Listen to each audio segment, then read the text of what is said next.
ब्रह्म से ऊपर जिसकी बुद्धि जाती है, ब्रह्म तक भी मुश्किल तो ये ज्ञानी आत्मा कोई कोई किसी अंत के जन्म में बहु नाम जन्मा नाम अंते ज्ञानवान माम प्रपद्यते, बहुत बहुत जन्मों के किसी अंत के जन्म में किसी ज्ञानी आत्मा की बुद्धि ब्रह्म तक पहुंचती है। और वासुदेव सर्वमिति, वो वासुदेव है सब कुछ, उसी वही पाप नाशक है, वही पूजा के योग्य है, वही सबका इष्ट होना चाहिए और वही पूर्ण मोक्षदायक है, वो सारी सृष्टि का रचने वाला है।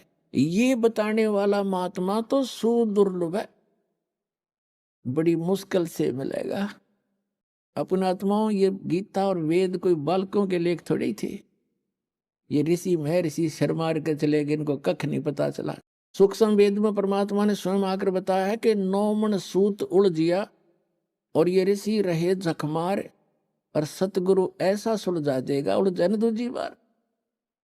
परमात्मा जो लाए का काम करते थे और 1 किलोग्राम एक शेर सूत उलझ जाता, वो कच्चा सूत, उसको सुलझाने में 2-2 3-3 दिन की दिहाड़ी चली जाती थी उनकी। अगर गांठ पड़ गई तो धनी का सूत, फिर वो कपड़ा महंगा बेकारी, उसके उल्टा पटक दिया और पैसे लेने आ रहे, तो उसको सुलझाना पड़ता था कि ये टूटे नहीं, और तब वो कपड़ा बन सकते थे जब उनकी दिहाड़ी बननी थी। तो कहने का भाव ये है कि ये जो आध्यात्मिक जो सूत है, एक शेर की बजाय इसने तो 9 मन सूत उलझा दिया, 360 किलोग्राम। परमात्मा कहते इन अनजान ऋषियों ने 9 मन सूत उलझिया, ये ऋषि रहे झकमार और सतगुरु ऐसा सुलझा दे उलझे न दूजी बार। अब ऐसा सुलझा दिया इस दास ने, परमात्मा की दया से इस कलयुग में नहीं उलझेगा यू तत्व ज्ञान।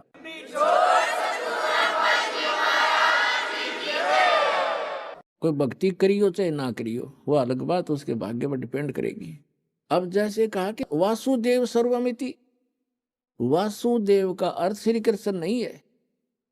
वेदों में वासुदेव का अर्थ है जो सबका मालिक, जिसकी सत्ता सब जगह पर हो, सब जगह उसका निवास हो। जैसे परमात्मा ने सूक्ष्म वेद में बताया कि अर्श कुर्स पर अलह तकत है, उस परमात्मा का तक राजधानी ऊपर है, अर्श के कुर्स में, कॉर्नर में, सबसे ऊपर के स्थान पर। अर्श कुर्स पर अलह तकत है, खालिक बिन नहीं खाली। कहते उस परमात्मा के बिना उसकी नजर से कोई जरा सा भी टुकड़ा उसके ब्रह्मांडों का बचा नहीं है, सब जगह उसकी दृष्टि है, यानी उसकी पावर सब जगह विद्यमान है। ओ परमात्मा भले ही ऊपर बैठा है। तो कहते हैं वासुदेव का अर्थ है जिसकी सत्ता सबके ऊपर हो, सब जगह उसका वास हो। जैसे परमात्मा की परिभाषा के अंदर क्या आता है, एक सिंपल सा उदाहरण है। जैसे एक तहसीलदार भी साहब कहलाता है, एक एसडीएम भी साहब कहलाता है, और डीसी और कमिश्नर, मंत्री, मुख्यमंत्री, प्रधानमंत्री ये और राष्ट्रपति, ये सभी साहब कहलाते हैं। लेकिन इनका अपना क्षेत्र होता है, इनकी अपनी अक्षमता होती है पावर की। तो इसी प्रकार जैसे सीएम मुख्यमंत्री है एक क्षेत्र का, वासुदेव एक क्षेत्र के ऊपर वो प्रभु है, सबके ऊपर वास नहीं है उसका। जैसे प्रधानमंत्री को लेकर चले हम, क्योंकि फॉर एग्जाम्पल, तो प्रधानमंत्री जी अपने भारतवर्ष के ऊपर वासुदेव है, वो अंडर, इतना संकेत बतेरा आपने समझने के लिए। तो पूर्ण परमात्मा परम अक्षर ब्रह्म जो है, जैसे गीता अध्याय नंबर 15 के श्लोक नंबर 16 और 17 में 3 पुरुष बताए हैं, एक सरपुरुष, एक अक्षर पुरुष, एक परम अक्षर पुरुष, उत्तम पुरुषत्व ने। तो गीता अध्याय नंबर 8 के श्लोक नंबर 1 का उत्तर अर्जुन ने पूछा कि वो किम तत्ब्रह्म, जो आपने तत्ब्रह्म बताया है कि उसको जानने के बाद 7वें अध्याय के 29वें श्लोक में, तो फिर साधक जरा और मरण से छूटने का प्रयत्न करता है। 8वें अध्याय के प्रथम मंत्र में अर्जुन के पूछने पर कि किम तत्ब्रह्म, वो तत्ब्रह्म क्या है, गीता ज्ञानदाता इस सरपुरुष ने, यह सरपुरुष है गीता ज्ञानदाता, ये कहता है वो परम अक्षर ब्रह्म है। 8वें अध्याय के 3रे श्लोक में श्रीमद् भगवत गीता। तो गीता अध्याय नंबर 15 के श्लोक नंबर 16 और 17 में 3 पुरुष है, सरपुरुष, अक्षर पुरुष और परम अक्षर पुरुष। तो उसमें बताया कि सरपुरुष और अक्षर पुरुष तथा इनके अंतर्गत जितने जीव हैं, ये खुद भी और इनके अंतर्गत जितने प्राणी हैं इनके ब्रह्मांडों में, तो ये सभी नासवान है, स्वयं भी नासवान है, जीवात्मा किसी की नहीं मरती।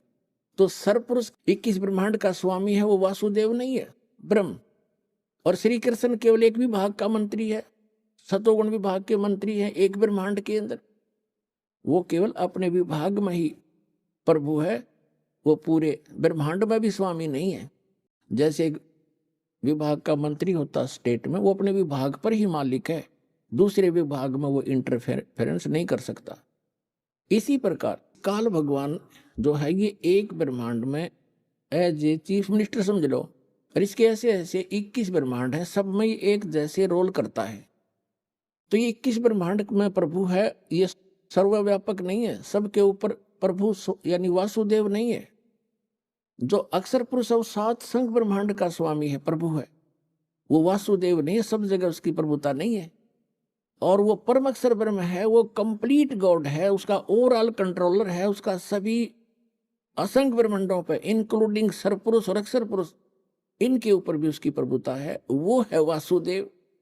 तो गीता अध्याय नंबर 7 के श्लोक नंबर 19 में स्पष्ट किया है कि बहुनाम जन्मानाम अन्ते ज्ञानवान माम प्रपद्ये, और वासुदेव सर्वमति सहमात्मा सुदुर्लभ है, ये बताने वाला के वो वासुदेव ही सब कुछ है, उसी की पूजा करनी चाहिए, वो पाप नाशक है। गीता अध्याय नंबर 15 के श्लोक नंबर 17 में कहा है कि उत्तम पुरुष तू अन्य परमात्मा इति उदारत है, यह लोक तरमाविश्य विवर्ती अवे ईश्वर है।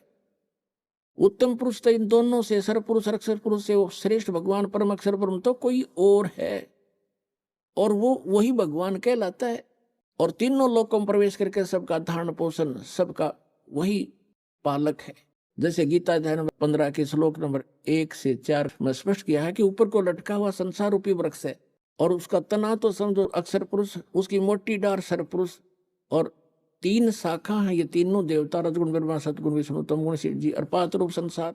और जो गुप्त है वो जड़ कौन है, वो परम अक्षर ब्रह्म है। तो परम अक्षर ब्रह्म की रूपी मूल से, जड़ से ही सभी संसार रूपी वृक्ष को आहार प्राप्त होता है। तो इसलिए गीता अध्याय नंबर 15 के श्लोक नंबर 17 में कहा है कि उत्तम पुरुष है तू अन्य परमात्मा इति उदारते। वैसे पुण्यात्माओं, परमात्मा की परिभाषा अगर आपको बताने लगूंगा तो विषय अलग हो जाएगा, काफी समय लग जाएगा। परमात्मा उसको कहते हैं जो किसी की आत्मा नहीं दुखावे, कोई किसी का बेटा नहीं मारा, किसी की बेटी नहीं मारा, किसी का कैंसर नहीं करे, किसी का कोई दुख नहीं दे, केवल सुख सुख दे, उसको परमात्मा कहते हैं, श्रेष्ठ आत्मा।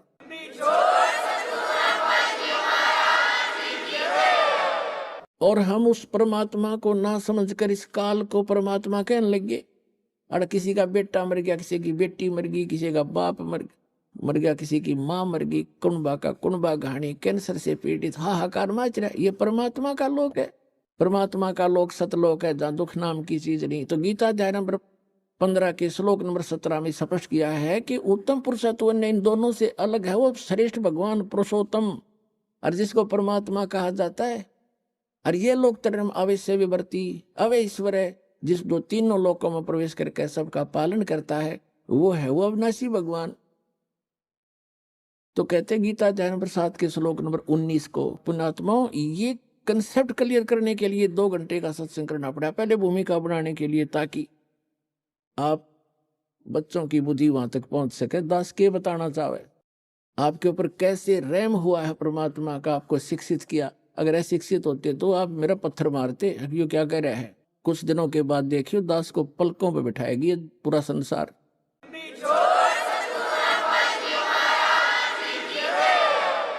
तो प्रसंग चला था कि गीता अध्याय नंबर 7 के श्लोक नंबर 19 में कहा है कि वो तत्वदर्शी संत तो बड़ा दुर्लभ है जो ये बतावेगा कि वासुदेव ही सब कुछ है।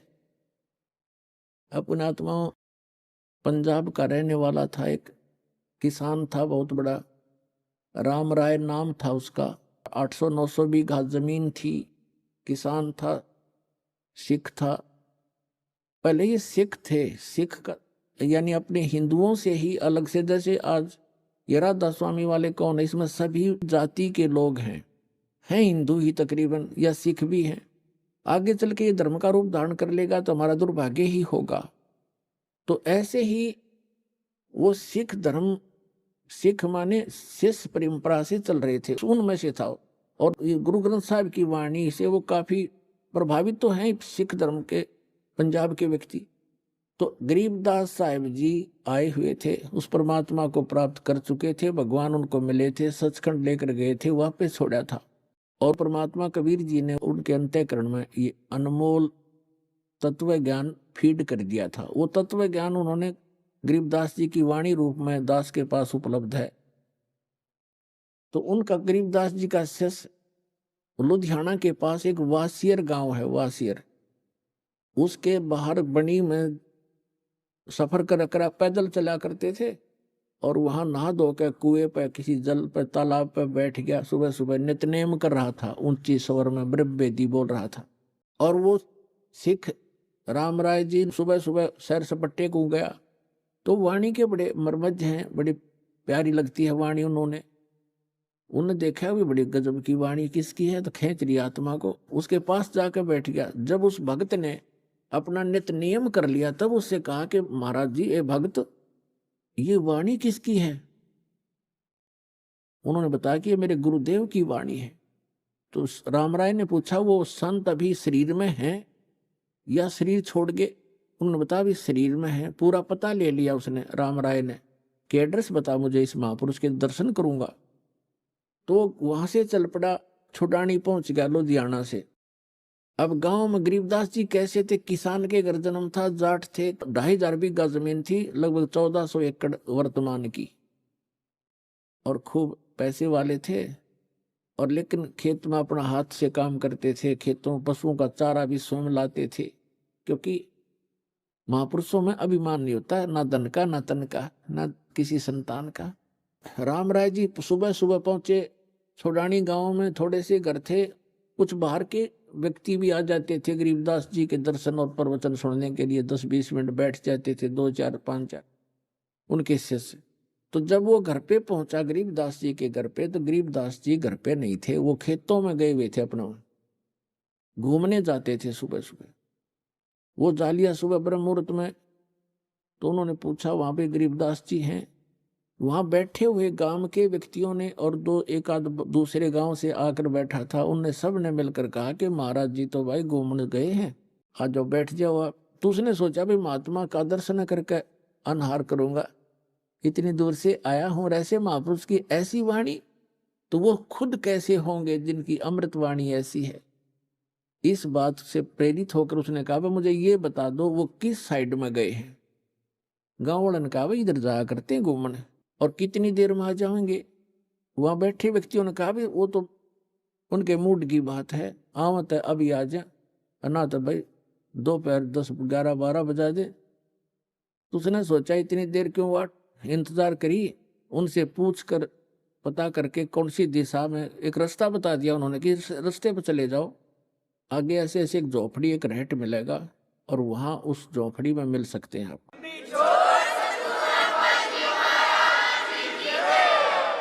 अब कहने का भाव ये है, ज्यादा ना इसको लंबा करके, समय सत्संग का होने वाला है। तो जब वो जा रहे थे, गरीबदास जी आ रहे थे उसी रास्ते से, सिर पे पशुओं का चारा एक गट्ठड़ लेकर, बंडल, बरोटा बोल रहे हैं हमारे हरियाणा, बरोटा जवार का। और अपना जैसे हरियाणा के लोग पहनते थे धोती कुर्ता, सिंपल ड्रेस। और वो जो राम राय था, उसको उर्फ नाम उसका झुमकरा भी, गांव में झुमकरा भी कहा करे, जैसे एक नाम निकाल लिया करें अलग से। वो ज्यादा संकी सा आदमी था। तो राम राय जा रहा था, उसने उस पशुओं का चारा लेकर आ रहे व्यक्ति से पूछा कि हे भाई, हे किसान, मैंने गरीबदास महाराज से मिलना है और ये यही बताया कहीं उनका यहाँ घूमने आए हुए हैं। अब गरीबदास जी को तो पता था कि राम राय जी ने मन में क्या कल्पना कर रखी है साधु की, कि साधु होगा, सिर पर जटा होगी, दाढ़ी बढ़ी होगी, कान पड़वा रखे होंगे, हाथ में चिमटा होगा, एक लाल कपड़ा लंगोट में बांध रखा होगा, या कति लाल कपड़े होंगे, मूंड मुंडा रखा होगा, घोट में घोट हो रहा होगा, यानी कोई विशेष आडंबर ऊपर होगा, उसी को उसने संत मान रखा था। और गरीबदास साहिब जी को पता था कि दूर देश से आया है जिज्ञासु, यदि मैंने ये कह दिया कि मैं हूं गरीबदास जी बोल भाई, तो ये यहीं से खेतों में से वापस हो लेगा कि यो किसा महाराज जी, क्योंकि इसने तो महाराज जी सोच रखा था लाल पीले कपड़े हों, सिर पर जटा हो या कति गोटम गोट हो, तिलक ला रखा हो, हाथ में चिमटा हो, दूने पर बैठा हो, राख लपेट रखी हो। गरीबदास जी ने कहा कि आजा मेरे साथ वापस, मैं मिलाऊंगा उनसे। वो वापस हो लिया। अब जब वो लेकर आ रहे थे अपना सिर पे चारा, तो वहां बैठे शेष गांव का एक आधा कुछ बाहर के दूसरे गांव के आए हुए थे। उन्होंने भाग करके प्रणाम किया। किसी ने उनके सिर से चारा पशुओं का अपने सिर पे रख लिया, उनको फ्री किया। और राम राय ने पूछा ये कौन है? भक्तों ने बताया कि यही तो है महाराज जी। अब उस राम राय के मन में ये आ गया कर ले तेरा गजब हो, इतनी दूर आया अरियो महाराज जी पाया ऐसा देसी जाट है तो खोदा पहाड़ हर निकली चुईया। उसके मन की कल्पना थी ये, वो तो अंतर्यामी थे जान के अगवगत डिगमग हो रहा है। उसकी सेटिंग करने के लिए सभी सेवकों को भेज दिया, इधर उधर जा भाई, तू बैलों को पानी पिला ला, तू ऐसे काम कर, जा भगत आए हैं इसकी रोटी का प्रबंध करवा घर पे जाके। उनको इधर उधर भेज दिया और कहा मेरी बाल्टी भर दो, पानी की रख दो, मैं नहाऊंगा स्नान करूंगा। एक पाटड़े पे बाल्टी भर कर रख गए, वो चले गए। रह गए वो आत्मा और वो महात्मा गरीबदास जी। गरीबदास जी ने स्नान किया, स्नान करके धोती बांधते थे और धोती का एक पल्ला अलग से सपेर कर लेते थे, उसको गोल गोल करके एज ए बेल्ट बांधा करते ऊपर के, धोती को लपेट के जैसे, और उसके ऊपर के उसी का धोती का हिस्सा एक पल्ला बांध लिया करते, उसको अड़बंद कहते हैं। और गरीबदास जी के उंगली के कोई वैसे ही थोड़ा बहुत कोई चोट लगी हुई थी। तो गरीबदास जी ने कहा कि ए झुमकरा, आइए भाई मेरी धोती का यो कपड़ा बांध दे, मेरा हाथ का चोट लग रही है, काम नहीं करता। अब उसने झुमकरा नाम का पता जब पहले तो फूक उड़े निकलेगी उसकी कि इसने तो मेरा उर्फ नाम भी बता दिया, मैंने तो जिक्र भी नहीं करा मेरा नाम क्या है कैसे हूं। उसका कुछ शंका हुई, भाई झुमकरा मैंने मेरे को गांव में तो कहा करते, पर यहाँ कैसे पता लग गया झुमकरा। और परमात्मा ने इसलिए कहा उसको झुमकरा क्योंकि उसका मन झूम रहा था कि यो किसा महाराज जी बता कहाँ आ गया, मेरे कैसा जमींदार है किसान है, अच्छा बैक आया माया में इतनी दूर आया, नंगे पैदल चल के आया। अब गरीबदास जी ने धोती का जो पल्ला था उसको कहा ले बांध दे मेरे शरीर के चारों तरफ का, जहां बेल्ट बांधते हैं ऐसे कर लेते हो धोती के कपड़े को, ऐसे ऐसे घुमा घुमा के ऐसे कर। और उसने कहा कि ले बांध दे मेरे चौगर दे, वो चारों तरफ का लपेट कर ऐसे गांठ लगाने लग गया। वह गांठ शरीर के अंदर से निकल गया गरीबदास जी के शरीर से, और कब उस धोती का लग गई कपड़े का। और गरीबदास जी ने ऐसे मुंह कर लिया दूसरी साइड में जैसे देख ना रहे हो। झुमकरा ने सोचा उस राम राय ने तेरा गांठ उल्टी लाएगी दिखे तो फिर लगा, फिर लगा, फिर वो ऐसे ही शरीर के अंदर से निकलाई धोती या गांठ लाएगी। तीसरी बार वो प्रयत्न करने लगा, जब गरीबदास जी ने कहा कि रे झुमकरा मैं तो तेरे जैसा आदमी हूं, या गांठ क्यों ना लगती तेरे तो।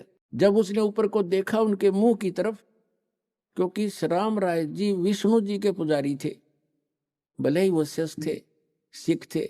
जब उन्होंने ऊपर देखा तो विष्णु जी का रूप बन गया इसने से ऊपर ऊपर गरीबदास जी का, मोर मुकुट हाथ में शंकर चक्र गदा, चरणों में पड़ गया, पैर पकड़ दिए है महाराज, भूल लागी, मैं तो गलत सोच लिया मैंने आपके बारे में, आप तो भगवान हो। फिर देखा तो फिर गरीबदास ने कहना। अब उसने सोची मैं विष्णु जी का पुजारी हूं और इसने मुझे उस उर्फ नाम से पुकार दिया, इसलिए मैं प्रभावित हो गया, मेरी ही कोई कल्पना होगी। तो फिर डांट गया अपने मन ने ना भगवान तक होना।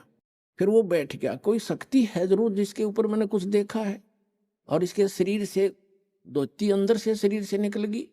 फिर गरीबदास जी कहने लगे बच्चा बैठ जा। 2 घंटे ज्ञान दिया उसको, सारी सृष्टि रचना सुनाई, सतत्व ज्ञान समझाया। हम सुल्तानी नानक तारे दादू को उपदेश दिया, जात जुलाहा भेद नहीं पाया काशी माए कबीरवा। तब उस झुमकरा ने उस राम राय ने कहा भगवान ऐसा ज्ञान तो आज तक किसी ने बताया नहीं मारे थे। तब गरीबदास जी ने कहा था कि तत्व भेद कोई ना कह रे झुमकरा, यो पैसे ऊपर नाच सुनो राई झुमकरा। कोटों मध्य कोई नहीं रह झूमकरा, अरबों में कोई गर्क सुनो रही झूमकरा। ए झूमकरा राय कहते हैं, राय साहब यानी हे, जैसे लैंडलॉर्ड था वो, कि हे राय झूमकरा, ए राय साहब। कहते हैं तत्व भेद किसी के पास नहीं है, ये सब पैसे ऊपर ढोल पीट रहे हैं, पैसे उद्देश्य लेकर ये दंत कथा सुना रहे हैं। तत्व भेद कोई ना कह रहे झूमकरा, ये पैसे ऊपर नाच सुनो रहे झूमकरा। कहते कोटों मध्य कोई नहीं रहे झूमकरा, अरबों में कोई गर्क सुनो रहे झूमकरा। इन करोड़ संतों में आपको कोई संत नहीं मिलेगा, अरबों में कोई एक गर्क मिलेगा। गर्क माने कंप्लीट इन ऑल रिस्पेक्ट, यानी सैचुरेटेड, जिसके पास ज्ञान भी पूरा हो, जिसके पास मंत्र भी पूरे हों, जिसको अधिकार भी हो परमपिता की ओर से। कैसे? ऐसा संत तुझे अरबों में पावेगा, करोड़ों में भी नहीं मिलेगा। और वही गीता जी कहती है कि बहु नाम जनमाना मनते ज्ञानवान माम प्रपते, वासुदेव सर्वमति स महात्मा सुदुर्लभ है। तो पुण्यात्माओं, तुम्हारा सौभाग्य आपका कि दास आपको वो संत मिल गया है जिससे विश्व का कल्याण हो सकता है। बोलो सतगुरुदेव।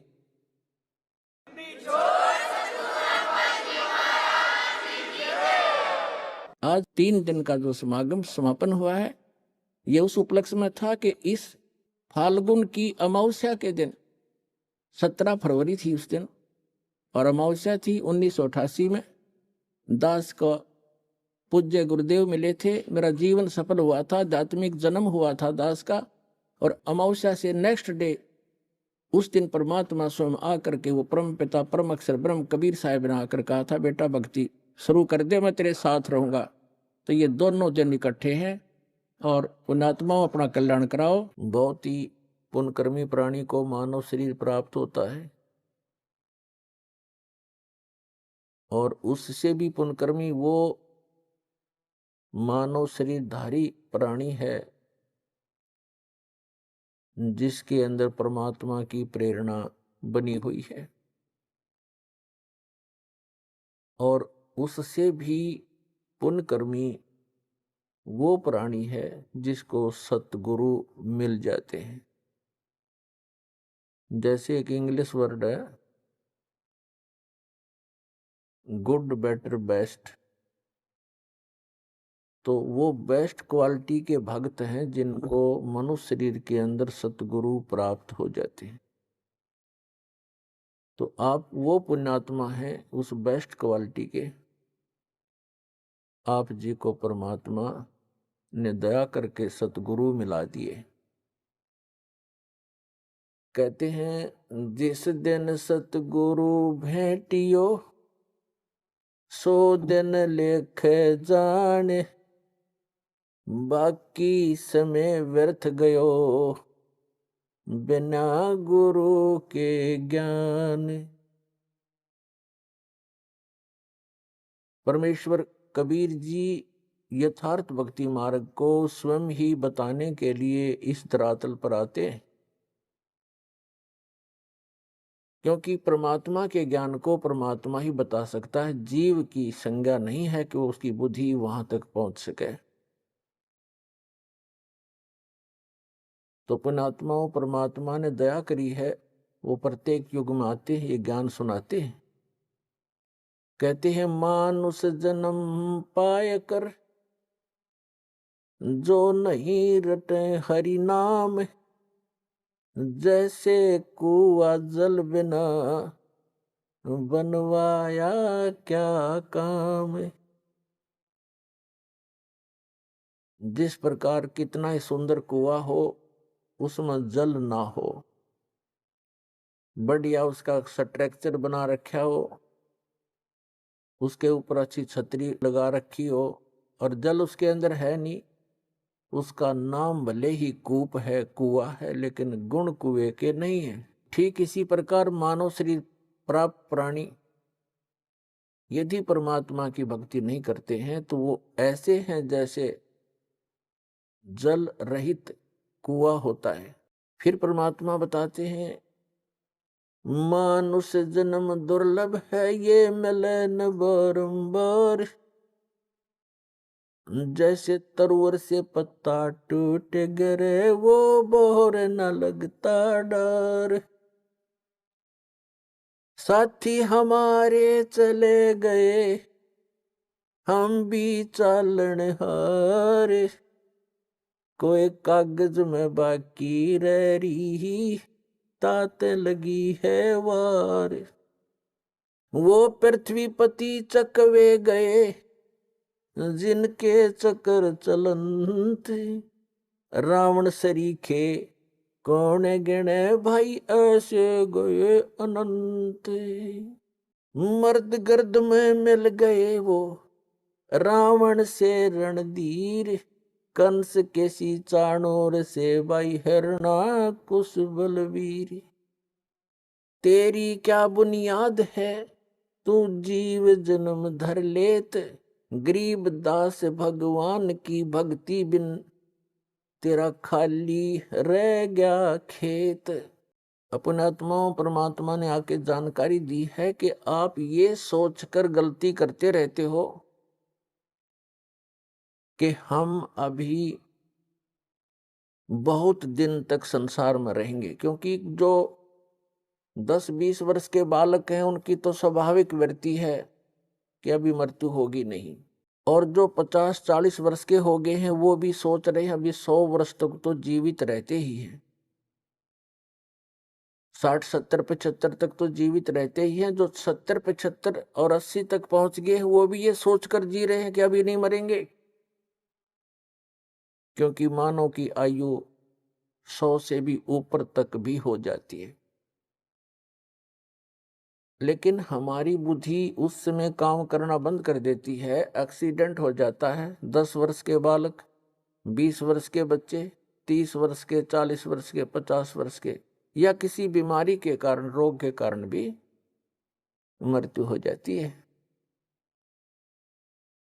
तो यहां परमात्मा याद दिलाते हैं, इसी भूल के कारण आप यहां गफलत भी करते हो, भक्ति कम करते हो और बुराइयां भी करते हो। जिस व्यक्ति को ये पता लग जाए कि तेरी मृत्यु अब कुछ ही दिनों के बाद होने वाली है, उसने ना तो बकवाद बावे, ना कोई इधर उधर की चोचले है, ना कोई कार और कोठी की तरफ उसका ध्यान जावे। तो इस प्रकार एक भक्त की वृत्ति परमात्मा और परमात्मा के ज्ञान पर लगी रहे तो बहुत सी बुराइयों से बचेगा, भक्ति ठीक करता रहेगा। और ये सत्य है। परमात्मा कहते हैं कि साथी हमारे चले गए,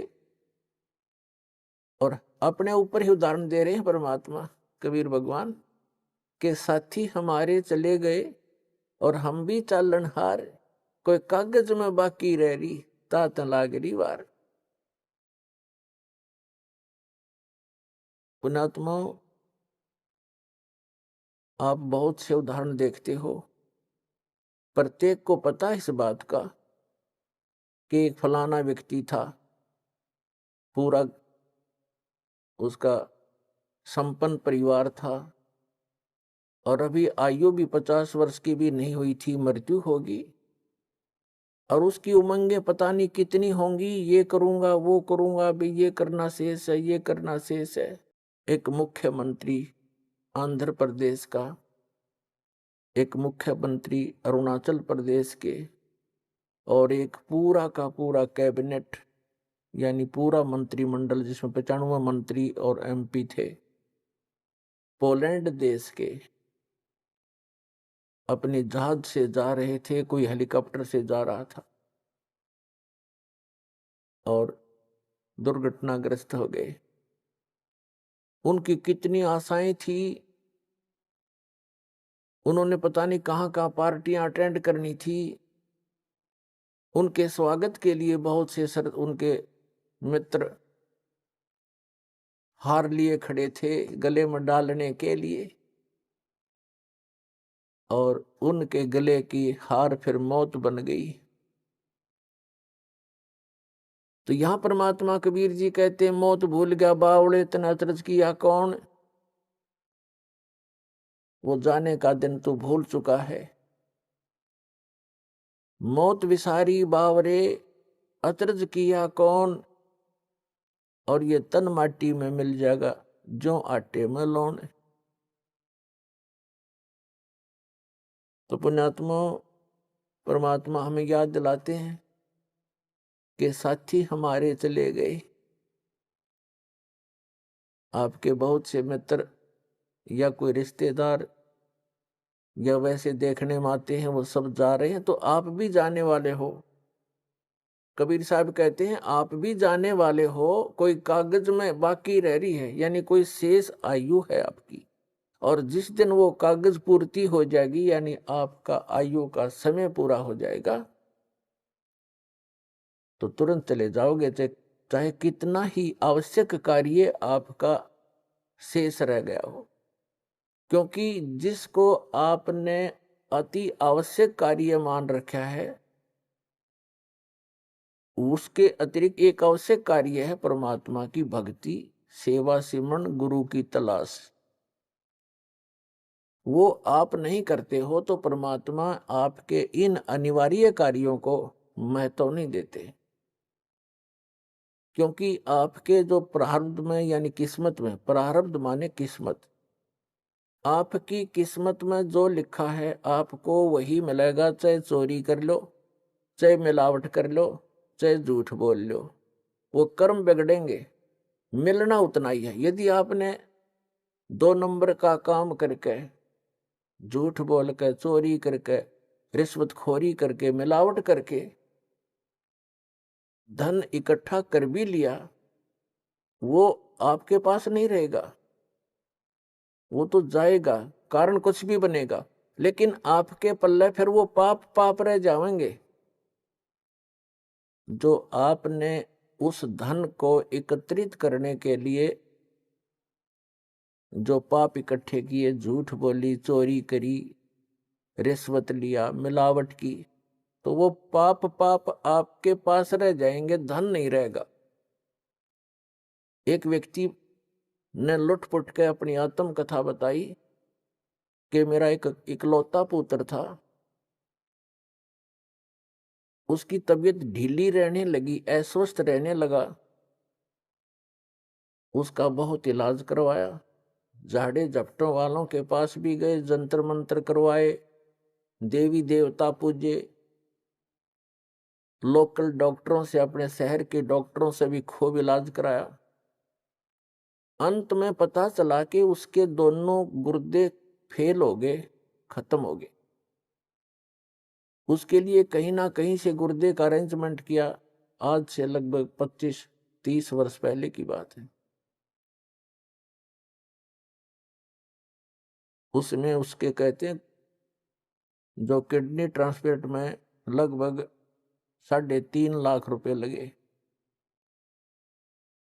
वो लड़का स्वस्थ हो गया, विवाह की तैयारी हुई। 6 महीने के बाद, उस गुर्दे चेंज कराने के 6 महीने के बाद बस दुर्घटना में मर गया। अब वो रो रहा था और अपनी आत्म कथा बता रहा था। उसने बताया कि मैं गधा नीच आदमी था, क्योंकि जब तक इंसान सत्संग नहीं सुनता, अपने बुरे कामों पर उसका कभी दिमाग नहीं जाता, उसकी बुद्धि नहीं काम करती, चाहे कितना निकम्मा आदमी हो, और उसका कोई दुर्घटना हो जाए छोटी मोटी, वो न्यों क्या करे, भगवान मनीषा के बुरा कर दिया, मेरे साथ आज ऐसे क्यों घटी। और जो निरे बुरे करता है सारा दिन, पहला बुरा तो ये है कि हम भक्ति नहीं करते। इससे बुरा और कुछ भी नहीं हो सकता जो भक्ति नहीं करते। और भक्ति करते हैं तो गलत गुरुओं के पास करते हैं या मनमाना आचरण करते हैं, वो भी बुरा ही बुरा है। फिर अपने पेट के लिए इंसान सारा दिन, ठीक है किसी का दाव ना लगता वो बात दूसरी है, नहीं तो जहां जिसका दाव लगे। आज के वर्तमान के अंदर, पहले तो भगवान से डरने वाले व्यक्ति होते थे, बुरा करते समय 100 बार सोचा करते थे, आगे पीछे का हिसाब लगाया करते थे, मुझे पाप ना लग जाए, कोई हानि ना हो जाए, मुझे कोई नुकसान ना हो जाए, तो वो गलती नहीं करते थे। अब तो हम भगवान से दूर हो गए, इस भौतिकवाद में इतने फंस गए, इस विज्ञान को प्रमुख मानकर हम आगा पीछा कुछ नहीं देखते, जिस कारण से हम अधिक पाप करने लगे। इस प्रकार हम बुरा करते हैं तो आगा पीछा नहीं देखते, और जब हमारे साथ कुछ घटना घट जाती है फिर विचार करते हैं। तो वो बता रहा था जी, मैं घना निकम्मा व्यक्ति था, मेरे ये टेप रिकॉर्डर की दुकान थी, रेडियो रिपेयरिंग की और सेल परचेज की। उस समय ये कह रहा था कि तोल के भाव से रिफिल आया करती थी, इनकी टेप रिकॉर्डरों की रील होया करती, पहले अब तो सिस्टम खत्म हो गया।